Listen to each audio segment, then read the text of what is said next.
Assalamualaikum warahmatullahi wabarakatuh. Gimana kabarnya siswaku sekalian? Mudah-mudahan semuanya dalam keadaan sehat ya. Mudah-mudahan juga pandeminya segera berakhir, jadi kita bisa belajar tatap muka. Itu bangku-bangku di sekolah udah pada kangen nih dudukin sama kalian. Oke, anak-anak, sekarang materinya masih tetap seni rupa ya di kelas 11 ini. Dan kali ini Ibu akan membahas tentang konsep dasar seni rupa, salah satunya yaitu unsur seni rupa. Ini penting banget untuk diketahui.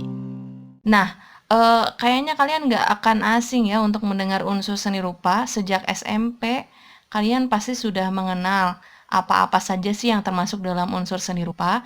Nah, tapi di kelas 11 ini, kalian akan mengenal lebih dalam tentang unsur seni rupa tersebut supaya karya kalian juga menjadi semakin baik. Gitu ya. Oke, siap? Siap catatannya? Yang pertama, jadi unsur seni rupa itu yang pertama adalah unsur garis ya. Satu, unsur garis. Garis merupakan dua titik yang dihubungkan. Ini menurut Pak Prawira dalam bukunya tahun 2004 halaman 100. Garis merupakan elemen terpenting dalam seni rupa. Namun, pada dunia seni rupa seringkali kehadiran garis bukan saja hanya sebagai garis, tapi kadang sebagai simbol emosi yang diungkapkan lewat garis, atau lebih tepat disebut goresan. Goresan ya, oke. Goresan atau garis yang dibuat oleh seorang seniman akan memberikan kesan psikologis yang berbeda pada setiap garis yang dihadirkan. Oke, kita kasih contoh ya. Tadi garis adalah dua titik yang dihubungkan. Jadi ada satu titik yang dihubungkan. Nah, ini disebut dengan garis. Menurut Ibu sendiri sih, jadi unsur seni rupa itu paling dasar sekali itu adalah titik malah ya. Kedua baru garis. Gitu. Jadi kalau Ibu tanya, siapa yang bisa menggambar? Siapa yang bisa melukis? Secara umum kan siswa jawabnya, nggak bisa Bu. Padahal semuanya bisa. Karena anak kecil aja udah pasti bisa bikin titik. Ya, bikin garis. Gitu ya. Sama seperti seni musik. Siapa yang bisa nyanyi? Nggak bisa Bu. Padahal lagu Indonesia Raya kan bisa gitu ya. Oke.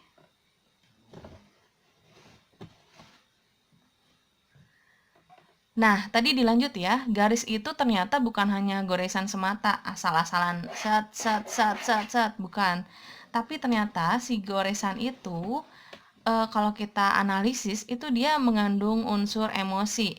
Misalnya ya, kalau misalnya ada garis seperti ini, ya, ini garis horizontal, itu ternyata ada arti psikologinya sendiri, gitu ya.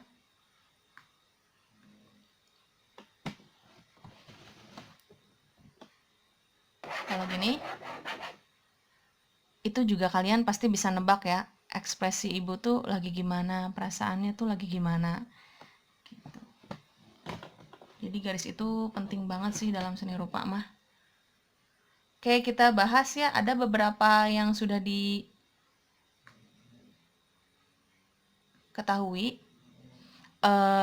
atau ada kamusnya gitu ya, kalau garis ini tuh kesan psikologisnya apa atau simbolnya apa. Baik, ada juga menurut Sanyoto nih, menurut Sanyoto tahun 2010 halaman 87 dalam bukunya yang berjudul Nirmana, garis memiliki dua pengertian sebagai berikut.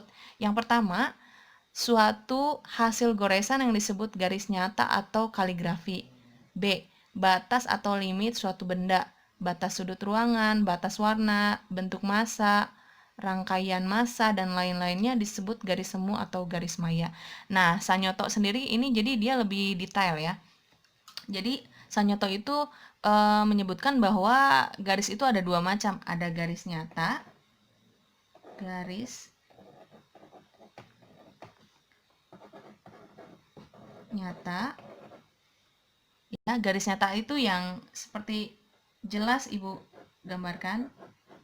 Nah, ini garis nyata ya. Ada juga garis semu. Garis semu. Jadi, hematnya garis semu itu adalah garis yang diciptakan, yang tercipta secara tidak sengaja karena bentuknya. Misalnya karena warna ya misalnya. Nah, ini nih. Nah, ini kan kalian lihat ada seperti garis ya. Padahal ini adalah batas warna atau batas bidang. Ini bidangnya. Gitu ya. Nah, kalau Ibu simpan, ini menghasilkan garis ya, garis luarnya atau kontur dari pulpen ini. Gitu, itu yang disebut garis semu. Ngerti ya? Nah, itu menurut Sanyoto. Jadi, kita lanjutkan.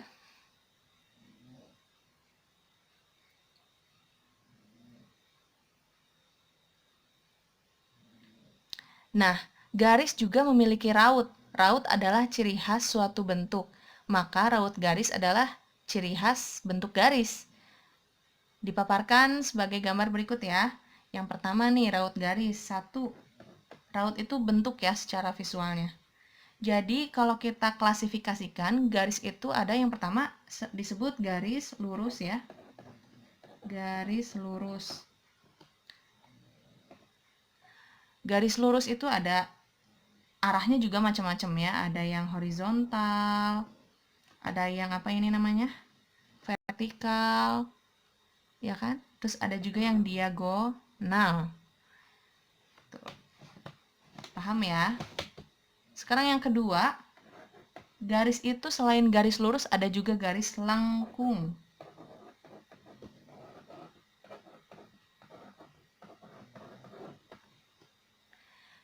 Garis lengkung itu ada yang bentuknya kubah,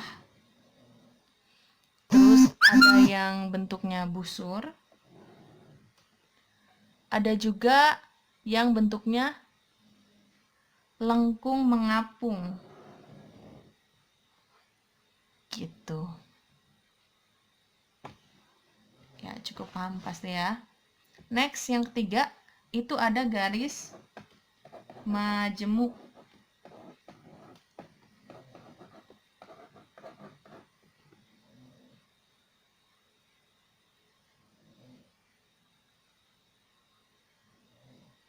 Garis majemuk itu ada garis zigzag,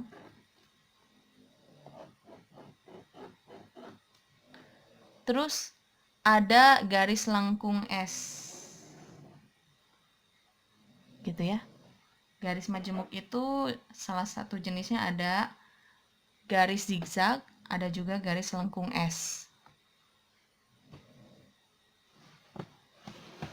Yang terakhir ada garis gabungan.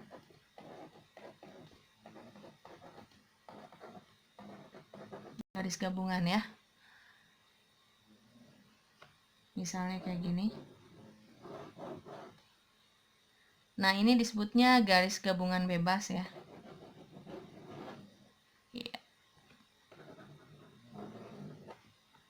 Gitu ya. Ini garis gabungan. Jadi ada zigzagnya, ada juga garis lengkungnya. Gitu ya. Arahnya misalnya mau diagonal, terus zigzag, terus garis lengkung mengapung, itu juga bisa. Nah, keempat jenis garis tadi itu hasil analisisnya atau hasil penemuan oleh Sanyoto dalam bukunya, yaitu buku Nirmana, yang ia tulis pada tahun 2010 ya. Gitu. Nah, yang tadi udah Ibu gadang-gadang bahwa garis itu memiliki karakter atau simbol ya. Kita lihat yang pertama. Ada garis horizontal.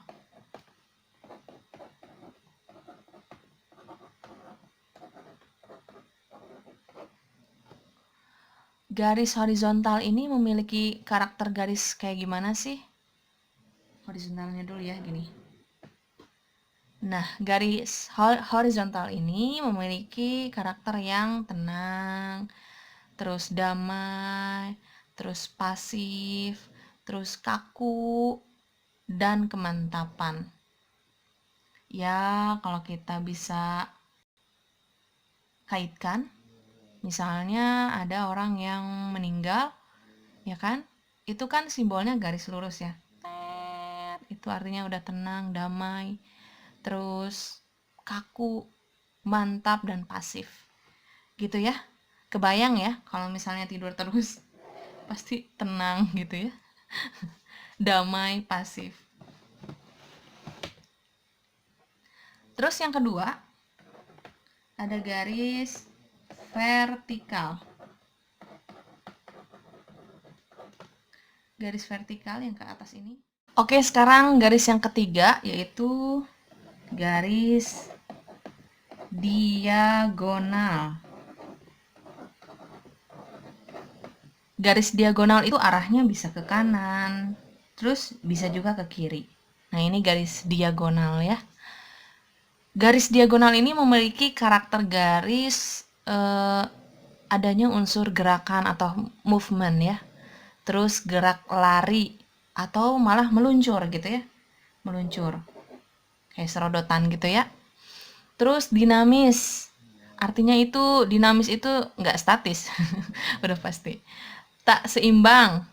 Terus gerak gesit, lincah, kenas, dan menggetarkan. Nah, ini kalau misalnya kita lihat dia itu tak seimbang, udah pasti. Karena tadi yang garis horizon vertikal itu kan dia seimbang kanan kirinya. Kalau kita lihat sudutnya nih, ya pasti sama sudutnya. Kalau misalnya ini kan yang diagonal enggak, ya ini berapa sudutnya, ini berapa sudutnya beda, atau sama juga bisa, beda juga bisa. Dan itu tidak ajeg jadinya, gitu ya. Ngerti ya? Bisa juga diasumsikan ke orang gitu kan. Tadi bahwa gerakannya tuh gesit, lincah. Nah, gitu. Dia itu kalau diibaratkan garis itu garis diagonal. Ngerti ya? Oke, garis yang keempat sama kayak tadi ya.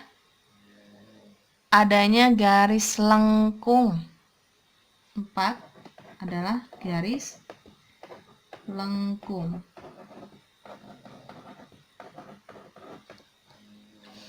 Nah, garis lengkung itu kan tadi jenisnya ada 3 ya. Kira-kira ada bentuk kubah, terus ada bentuk busur, terus ada lengkung, mengapung. Nah, memiliki karakter garis yang ringan, ya kan? Terus megah, kuat, tapi dinamis. Gitu ya. Next, yang kelima itu ada garis lengkung S. Lengkung S. S ya. Gini ya gambarnya. Gitu ya. Nah, ternyata garis ini memiliki karakter gerakan yang indah. Terus udah pasti dinamis. Terus luas.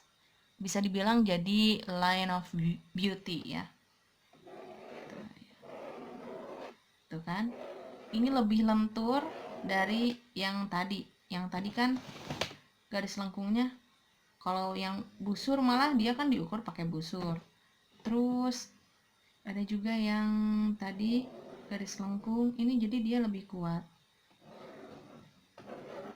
Kuat kan? Beda sama S, lebih lentur. Gitu ya. Kalau kita kaku tangannya nanti gak akan bisa jadi garis lengkung S. Mudah-mudahan paham. Next, yang keenam itu ada garis zigzag. Zigzag ya. Zigzag udah pasti gini. Terus ada yang tidak teratur. Oh, sorry ini file ya, salah. Terus ada juga yang sangat teratur, ya kan? Sama banget sudutnya. Itu disebutnya garis zigzag ya. Nah, garis zigzag ini memiliki karakter garis yang bergairah atau excited. Terus semangat, terus bahaya atau kengerian, dan kesan nervous. Kalau kalian deg-degan, bisa diasumsikan dengan garis ya, garis zigzag gitu. Nah, tadi yang Ibu bahas itu masih dari bukunya ciptaan Pak Sanyoto ya, halaman 98 di buku Nirmana tadi. Oke, itu tadi udah Ibu anggap selesai ya tentang satu unsur, yaitu unsur garis. Sekarang kita masuk ke unsur yang kedua, disebut dengan unsur bidang. Unsur bidang.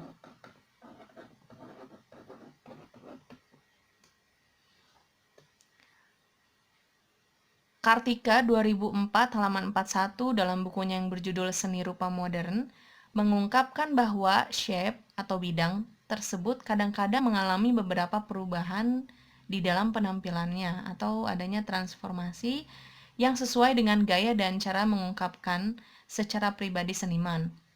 Hal ini menunjukkan adanya proses yang terjadi di dalam dunia ciptaan, bukan sekedar terjemahan dari pengalaman tertentu atau sekedar apa yang dilihatnya. Nah, jadi si bidang ini kan unsur dasarnya teh, misalnya bidangnya ada segitiga, terus persegi. Kalau misalnya diolah lagi oleh seniman atau perupa, itu bisa menjadi sangat bermacam-macam gitu ya. Tapi yang kita bahas di sini adalah yang paling dasarnya.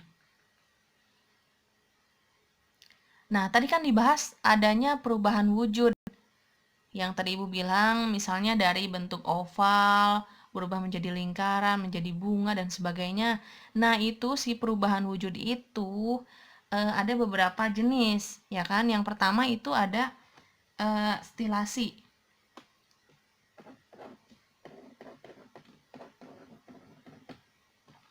Stilasi merupakan cara penggambaran untuk mencapai bentuk keindahan dengan cara menggayakan objek dan atau benda yang digambar, yaitu dengan cara menggayakan setiap kontur pada objek atau benda tersebut. Misalnya nih ya, stilasi. Stilasi itu adalah tadi singkatnya adalah penggayaan. Ini teknik penggambar ya, ada penggayaan. Stilasi penggayaan.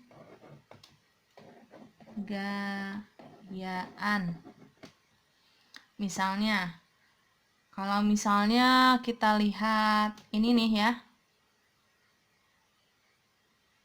tube cat ya, kan bentuknya gini doang nih. Terus sama kita mau digayakan nih, mau digayakan Bu, jadi gimana ya? Oh, jadi ada motif di dalamnya. Boleh? Boleh. Gitu ya. Terus misalnya ininya nggak mau gini Bu, ganti, bisa misalnya, karena digayakan itu kan bebas ya. Misalnya mau gini, ada tambahannya ya, jadi ada penggayaan. Ngerti ya kira-kira? Stilasi ini sering banget kalian temui di motif-motif batik, karena kalau misalnya di batik kalian menggambarkan misalnya logo ya.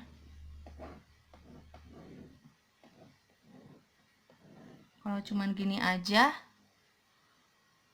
kan jadi kaku, sedangkan batik itu kan harusnya luas ya.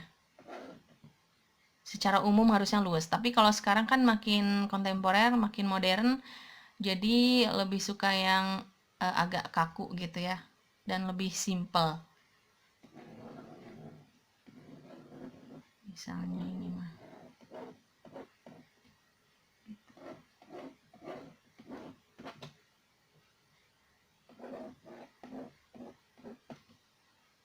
Gitu-gitulah ya, kira-kira. Oke, yang kedua ada distorsi.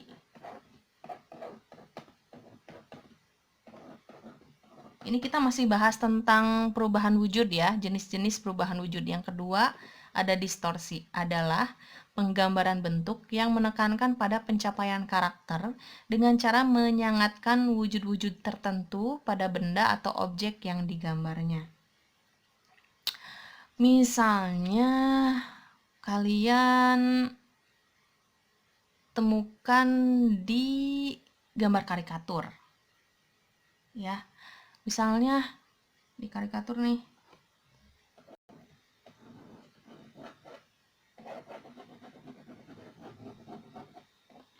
Di gambar karikatur, misalnya kalian mau bikin objek gambarnya tuh orang ya yang di kacamata. Jadi kacamatanya diperbesar misalnya karena kacamatanya saking tebal gitu ya. Kayak gitu bisa? Bisa, sangat bisa. Jadi kalau misalnya kalian lihat karakter ini, oh ini seperti si A, ini seperti si B. Misalnya yang kedua, karakter yang kedua misalnya yang disangatkannya adalah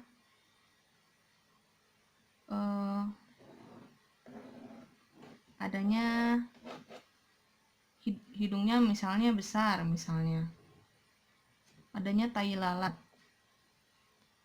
Jadi ini yang diperbesar, padahal kan aslinya kan nggak kayak gitu. Ini kan nggak proporsional dengan bentuk. Oke, next yang ketiga, ini ada namanya transformasi.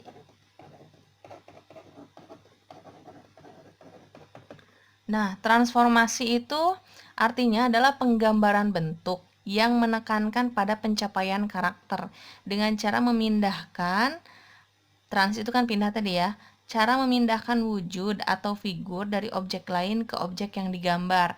Misalnya ibu tuh misalnya menggambar muka nih, misalnya yang berkerudung. Tiba-tiba kalian memindahkan foto atau wajah kalian yang laki-laki nih yang ada kumisnya misalnya ke sini gitu. Jadi laki-laki yang berkerudung misalnya kayak gitu ya. Itu ilustrasinya seperti itu. Next yang terakhir ada deformasi. Deformasi. Ya, deformasi merupakan penggambaran bentuk yang menekankan pada interpretasi karakter dengan cara mengubah bentuk objek, dengan cara menggambarkan objek tersebut dengan hanya sebagian yang dianggap mewakili, dan pengambilan unsur tertentu yang mewakili atau pengambilan unsur tertentu yang mewakili karakter hasil interpretasi yang sifatnya sangat hakiki. Misalnya itu kalian mau ngegambar, kalau misalnya ibu cuman menggambar, nah ini ada kuas ya, kuas tuh cuman digambar ininya aja, misalnya kalian ngegambar sebagian ya.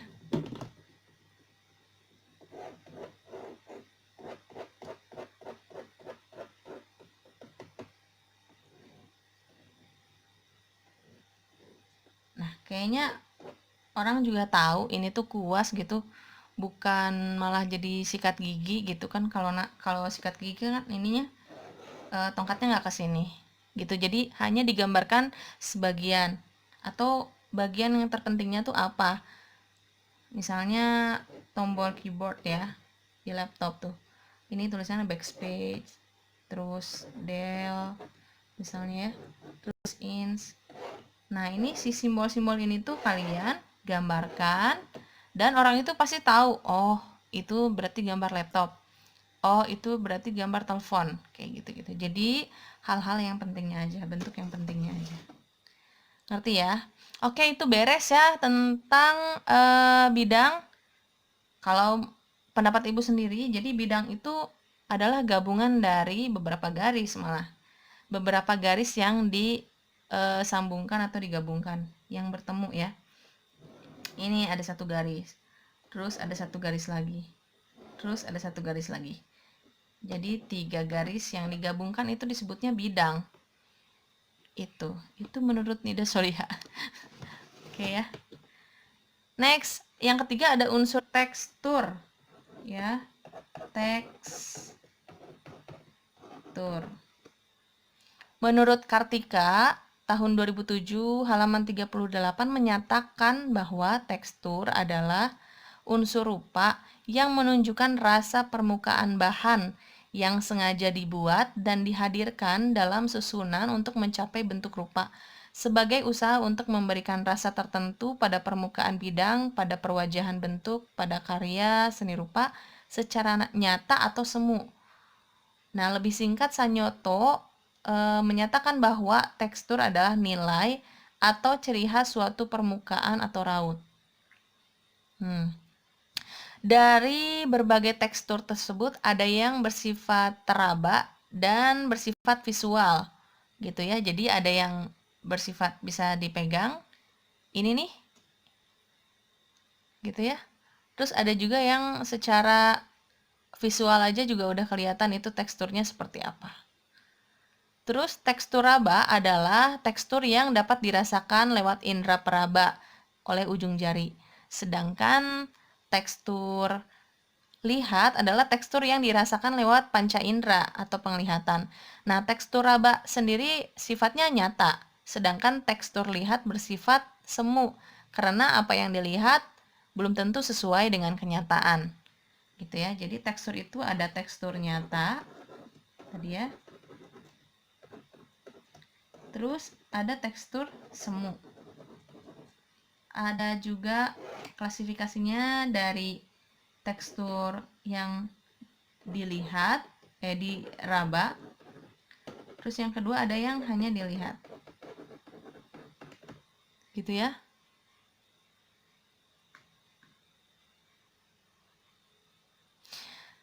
Nah, jika dilihat dari cara pembuatan, Kartika itu menyatakan bahwa tekstur buatan atau artificial texture merupakan tekstur yang sengaja dibuat atau hasil penemuan seperti kertas, logam, kaca, plastik dan sebagainya. Gitu kan, kayak kertas itu kan dibuat ya, tekstur yang dibuat. Apalagi kalau misalnya membuat kertasnya daur ulang, campur dengan daun dan sebagainya, itu kan pasti ada teksturnya. Gitu, itu kan yang dibuat. Terus istilah tekstur alami merupakan wujud rasa permukaan bahan yang sudah ada secara alami tanpa campur tangan manusia. Contohnya ada batu, pasir, terus kayu, rumput, dan lain sebagainya. Oke, ada lagi yang ketiga ya. Tadi jenis tekstur itu yang pertama ada tekstur buatan. Tekstur buatan, contohnya ada apa tadi? Kertas ya. Kertas, logam, kaca, dan lain-lain. Terus yang kedua ada tekstur alami. Misalnya ada tekstur kayu, terus tekstur batu dan lain-lain ya. Itu tekstur yang alami. Klasifikasinya masih ada lagi dari Sanyoto ya. Jadi kalau Sanyoto itu mengelompokkan tekstur itu ke dalam 3 jenis. Yang satu ada tekstur kasar nyata,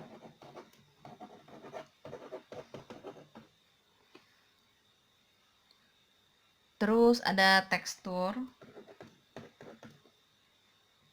kasar semu, terus yang ketiga tekstur halus. Nah, sekarang contohnya ya, yang tekstur kasar nyata. Jadi apa yang kalian lihat dengan yang dipegang itu ternyata sama. Misalnya kalian melihat keset ya, keset yang tulisannya welcome biasanya, itu kan kalian lihat itu kasar ya. Ternyata pas dipegang ternyata kasar juga permukaannya. Itu yang jenis pertama. Yang kedua, ada tekstur kasar semu. Jadi misalnya kalian melihat anduk nih. Anduk itu kan kelihatannya kayak kasar gitu. Bergelombang gitu. Ada bintil-bintilnya gitu. Ternyata pas dipegang itu lembut. Nah, itu disebutnya tekstur kasar semu. Terus yang ketiga ada tekstur halus. Jadi misalnya yang kalian lihat misalnya foto tuh dengan laminasi glossy ya. Jadi kalian lihat itu kayaknya halus, pas dipegang juga halus juga. Begitu. Oke, baik, kita lanjutkan ya. Itu tadi tentang unsur tekstur ya. Yang keempat ada unsur warna. Nah, warna ini juga penjelasannya sangat panjang ya. Oke, warna menurut Sugeng dalam Kartika 2004 halaman 48 merupakan kesan yang ditimbulkan cahaya pada mata. Warna sebagai salah satu elemen atau medium seni rupa merupakan unsur susun yang sangat penting baik di bidang seni murni maupun seni terapan. Bahkan lebih jauh dari itu, warna sangat berperan dalam segala aspek kehidupan manusia. Betul ya. Nah, menurut kejadiannya, ya menurut Sanyoto, warna dibagi menjadi dua, yaitu warna aditif dan subtraktif. Adiktif adalah warna warna yang berasal dari cahaya yang disebut spektrum, sedangkan warna subtraktif adalah warna yang berasal dari pigmen. Nah, pigmen sendiri menurut Dharma Prawira adalah pewarna yang bisa larut dalam cairan pelarut. Contoh cat pigmen adalah cat minyak, cat akrilik nih kayak gini, terus cat air, cat GL, sablon, dan lain-lain. Gitu ya. Oke, tulis dulu ya. Tadi warna itu ada dua jenis. Yang pertama itu warna aditif yang dihasilkan dari spektrum cahaya.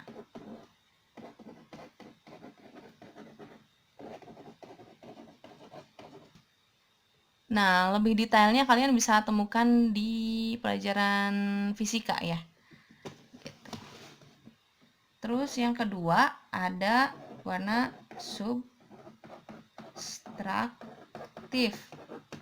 Ini dihasilkan dari pigmen. Pigmen ini bisa dicampurkan dengan pelarutnya ya. Ada misalnya cat air dengan air, terus cat minyak dengan linseed oil dan sebagainya. Gitu ya. Lanjutkan. Nah, penelitian akan warna telah dilakukan oleh banyak ilmuwan hingga muncul beberapa teori warna. Ya, ada yang disebut teori Munsell. Nah, dia itu mengambil 3 warna utama sebagai dasar. Yang pertama ada warna primer ya. Udah pada tahu dong ya, warna primer itu ada merah, kuning, ya, sama biru. Terus ada warna sekunder. Sekunder ya. Warna sekunder itu misalnya warna merah tambah kuning, yaitu warna jingga. Nah, si jingga inilah yang disebut warna sekunder gitu ya. Terus ada juga warna tersier. Warna tersier misalnya merah. Merah itu kan warna primernya ya. Terus ditambah dengan jingga. Jadi hasilnya warna merah jingga. Ya, bisa kita bilang mah warna merah bata gitu ya. Terakota gitu ya. Itu warna dari teori Munsell. Nah, sama halnya seperti garis tadi, ternyata warna juga memiliki karakteristik tertentu ya. Seperti kata Hideaki Chijiwa, jadi warna itu dibagi beberapa macam. Yang pertama, dia nyebutnya ada warna hangat ya. Warna hangat itu di dalamnya ada merah, kuning, coklat, jingga gitu ya. Terus yang kedua ada warna sejuk. Warna sejuk dalam lingkaran warna terletak dari hijau ke ungu melalui biru. Yang ketiga ada warna tegas, yaitu biru, merah, kuning, putih, hitam. Gitu ya. Jadi warna tegas mah warna primer sama warna netral ya. Terus ada warna gelap. Yang keempat ada warna gelap, yaitu warna-warna tua yang mendekati warna hitam. Contohnya ya coklat tua gitu ya. Yang kelima ada warna terang. Tadi warna gelap, sekarang warna terang, yaitu warna-warna yang mendekati warna putih. Terus yang keenam terakhir ada warna tenggelam. Adalah semua warna yang diberi campuran abu-abu. Nah, ini menurut Hidea ya tadi ya. Setiap seniman atau penemu atau peneliti itu kan dia membuat istilahnya masing-masing gitu ya. Nah, selain memiliki karakter, warna pun memiliki arti, simbol, atau lambang. Berikut ini hasil literatur peneliti dari beberapa buku sumber, yaitu yang pertama, warna merah. Ya, warna merah. Ini. Warna merah itu simbolisasinya adalah agresif, primitif, marah, bahaya, cinta, nafsu, kekuatan, berani, dosa, menarik, pengorbanan, vitalitas, kuat, cepat, energik, gairah, dan panas. Gitu ya. Terus yang kedua, itu warna jingga nih ya. Warna jingga ini orange ya, hangat, semangat muda, ekstremis, menarik, merdeka, anugerah, dan bahaya. Terus ada lagi warna kuning ya. Warna kuning itu simbolisasinya cerah, bijaksana, terang, bahagia, hangat, pengecut, pengkhianatan, ramah, supel, dan riang. Terus ada juga warna hijau yang biasa ya. Oke, hijau yang biasa nih, yang asli artinya ada simbolisasinya kesuburan, kesetiaan, keabadian, kebangkitan, kesegaran, kemudaan, keremajaan, keyakinan, kepercayaan, keimanan, lingkungan, kenangan, kealamian, kesanggupan, keperawanan, kementahan, pengharapan. Terus ada hijau muda nih, ini hijau muda ya. Kurang pengalaman, tumbuh, cemburu, iri hati, kaya, segar, istirahat, tenang. Oke, terus ada juga warna biru ya. Warna biru artinya damai. Mana biru nih? Nah, ini biru. Oh, ini juga biru ya. Biru itu artinya damai, setia, konservatif, pasif, terhormat, depresi, lembut, menahan diri, ikhlas, dingin, melankolis, sayu, sendu, mendalam, tak terhingga, terkesan jauh. Jadi kalau mewarnai gunung ya, melukis gunung, semakin jauh itu bukan semakin hijau atau semakin hitam, tapi jadi semakin biru. Gitu ya, kalau kalian teliti sampai di situ. Terus warna ungu itu misteri, kuat, supremasi, formal, dan melankolis. Gitu ya. Ungu mana di sini? Nah, ungu lagi ya. Ungu itu artinya juga pendiam, agung, mulia, keangkuhan, kebesaran, kekayaan, keeksotisan.